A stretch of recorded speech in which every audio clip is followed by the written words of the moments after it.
Hello and welcome back to a more novel episode of Technic 101. And in this episode, I'll be showing you why you should not build something. And that something in particular is this Technic Kinetic system. All this system does is that you can turn the crank and the yellow piston will whip back and forth. So you can, mount a car on there and have it turn a corner if that's what you want. But this entire system is unnecessary if you're building simple movement, and I'm going to show you why. But in order to understand that, we'll first have to take a look at how I built this Technic contraption. First of all, we're going to simplify this build a bit. We're going to remove the central drive shaft, and we're going to eliminate the yellow piston, and we're also going to take out the secondary drive, and we're also going to disengage this gear. All it really is a gear being turned, and that gear is turning this wheel, which is moving this platform back and forth. Taking an even closer look, you can tell that I use one of these Technic gears, and when the gear is in its upper rotation, the platform is closer to the base, and when it's at this position, the platform is the furthest. And that really is all there is to this mechanism. Behind all the gears and fancy stuff, it's really just a gear being turned and a platform being shuffled back and forth. Now we can take it up a notch. Here we have another platform that's built in almost the same way. It's the same principle. It doesn't really matter the exact pieces that are being used. And we are just going to mount this platform over here, like this. So now we have a secondary platform that can go back and forth. But we have to find a way to connect these two platforms. By that, let's just place another Technic brick over there. And we're going to place an axle, a gear there, and we are going to run the central drive shaft through here. So once it turns, the gear over here will turn these two gears, and the gear over here will turn this gear. So let's get gear ready. Okay, we've got one gear through. Just push the axle all the way through now, and we are going to get another gear, and we're going to place that gear over here.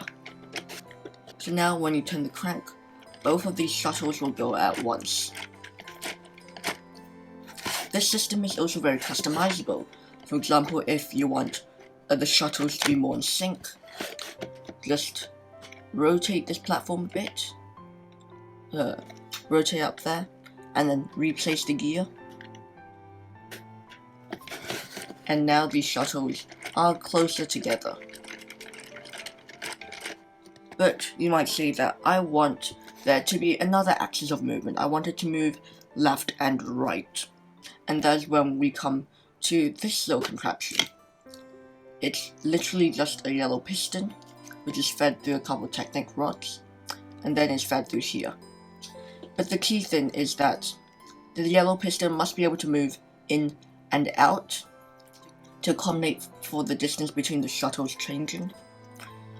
It also must be able to go left and right in case the shuttles are not exactly level, and one of these platforms have to be able to turn.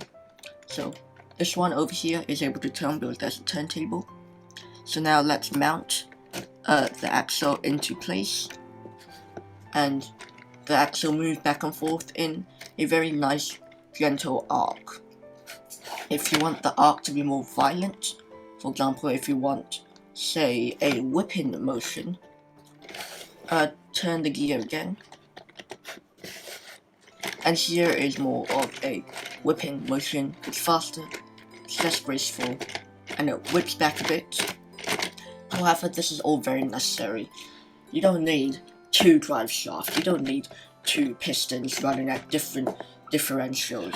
This is all not needed. If you want a car to turn, just have two Technic bricks, and you can move this Technic brick from side to side manually, and it can turn. You have greater control. You can make it go fast, you can make it go slow.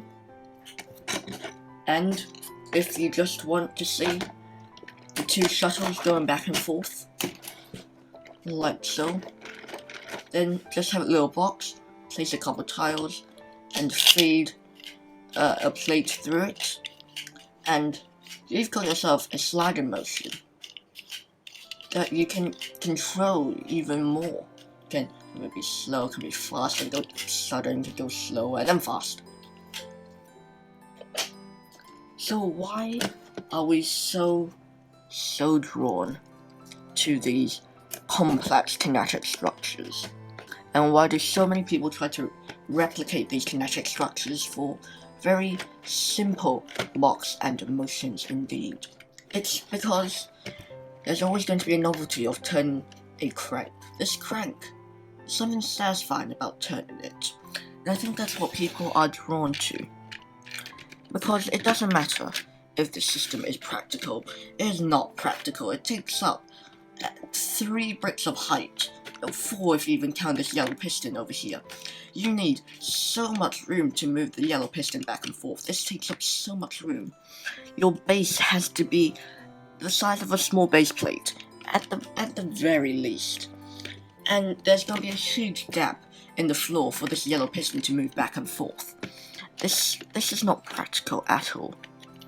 But yet still, I think it is much more satisfying turning this than turning this. Because there's a handle, and it looks complex.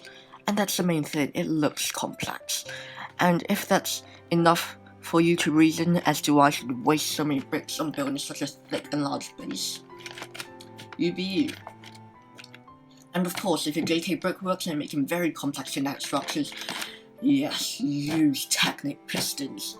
But if you're like me, you're not an expert at Technic, and you just want to get some basic whipping action or some basic shuttles moving back and forth,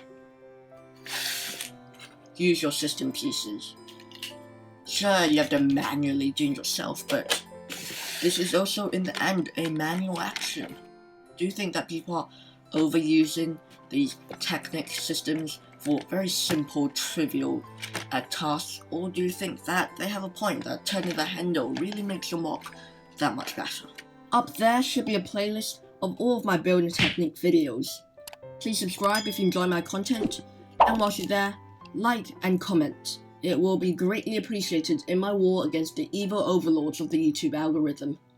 Until next time, bye bye.